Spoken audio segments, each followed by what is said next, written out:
In this video, I'll cover the Fieldwork Mobile app, the newest app from April 2016.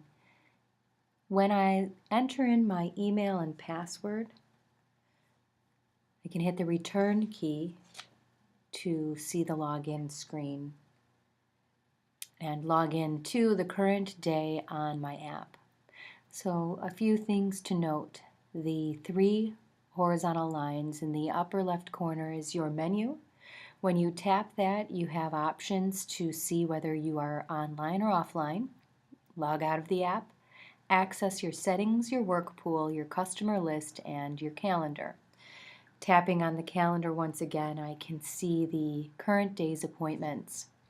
To add a new appointment, I tap the plus sign, choose a customer. If I need to add a new customer, I tap the plus sign in that corner, enter in my information, save, and then proceed with adding my service. Accessing existing appointments on the screen, you can tap, you can see the right-facing arrow here, and tap on one of those services, and this will then show you the service instructions plus the location note. After you have read each, tap the red OK button, and when you are ready to begin that job, tap the red Start. It will populate the current time. Each of the sections in the mobile app can be expanded by tapping on the gray bar. For instance, in the invoice, it will show you what is existing.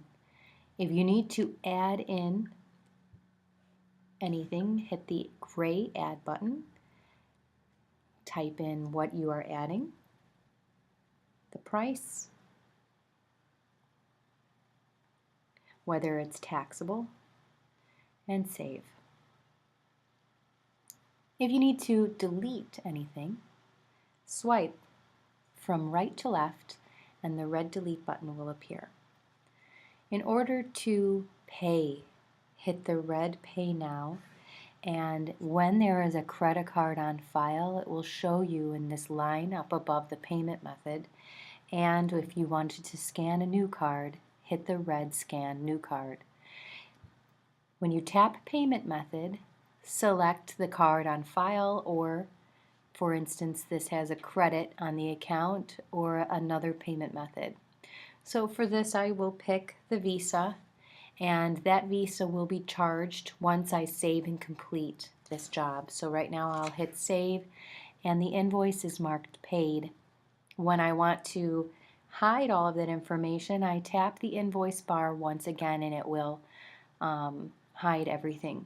So again, service instructions, I can tap that bar to see my instructions. PDF forms, when I tap PDF forms, I can access all of the PDF forms associated with this particular document or this work order. I will go through how to complete those PDF forms in a separate video. In your notes section, you will have report findings that will display on your final report, and you also have private notes. Each of these sections, when you touch them, will allow you to save 2,000 characters, so it is quite a lot of notes. Once you've saved and completed those notes, they will show up here. They will be transferred to the online system, saved to your customer's account, and when it's in report findings, appear on your final report. I'm going to close the notes. Recommendation lists and condition lists. When you have these lists set up in your system, you can add recommendations. For instance, reduce clutter, remove trash daily, and we'll say repair damaged window screens, and save. Also, we'll hide the recommendations. Conditions. If you have conditions in your system, they can be good conditions or bad conditions, so we'll mark in some bad conditions and save. The material use section, if you have used a work order template, this will populate materials that were added in at that level. Otherwise, you can add materials in from your list by hitting the plus sign, and then you can have a complete list of everything in your system.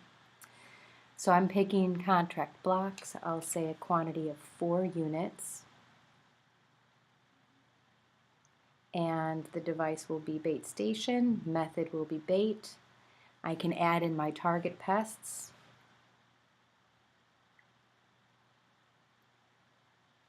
And the location used. Once my material is in there, you can see that all of my details are set. If I am not going to use max force, I swipe from right to left, I hit delete, it takes it out, and I'll take out the gel bait as well. And you know what, I'm going to take phantom out. So I just rebaited and I'm moving on. Photos. When I tap on photos, if I want to add additional photos to this report, I hit the gray add. I can pick from my album on my phone or camera, take one. So I'll pick from camera and I'm going to take a brand new photo. Once I select to use that photo, I can enter in up to 300 characters of notes. Each report will allow you up to 10 photos per report, so you can continue adding more photos as you move along. The barcode section for device management is something that I'll go through in another video as well, but just quickly going through, you can see how many devices are on site, how many you've scanned within this service, how many are unscanned, and you can view a comprehensive list or scan in a brand new code. Last section is signatures.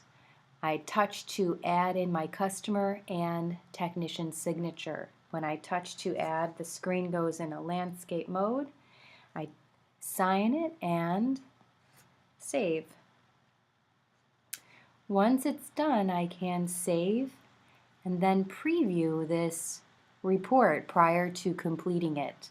Just reviewing it and then making sure that I've added in everything. As you can see, it has the photo I took, my signatures, the line items, all of my material use. So once I close out on the preview, I am going to hit save one more time. And the options I have are to save and exit, which doesn't complete the job. It just saves it to this point. Completing it and exit is how our old app used to work. It will automatically email anyone within your customer's account that should receive a copy of the emailed work order. Print, complete and print, will print on your mobile printer. Complete and email will not only complete and auto email everyone, but also open up the email section on your phone so that you can email this to another party. So this could be to a realtor for termite report, or a landlord that is requesting the work order report to go directly to them in addition to the tenant. So I'm going to cancel out of this. I'm going to delete that draft. I'm back in my report and it is complete already. And that is how you can complete work orders and inspections in the new iOS mobile app.